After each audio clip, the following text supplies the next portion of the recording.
முக சீரமைப்பு அறுவை சிகிச்சை பெற்று பயனடைந்த சிறுமி டான்யாவுக்கு முதலமைச்சர் ஸ்டாலின் வீடு வழங்கியுள்ளார்.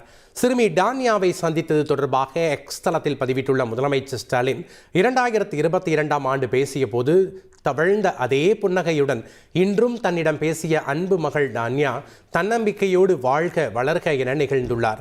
இது தொடர்பான வீடியோ ஒன்றையும் எக்ஸ் தளத்தில் முதலமைச்சர் ஸ்டாலின் பதிவிட்டுள்ளார்.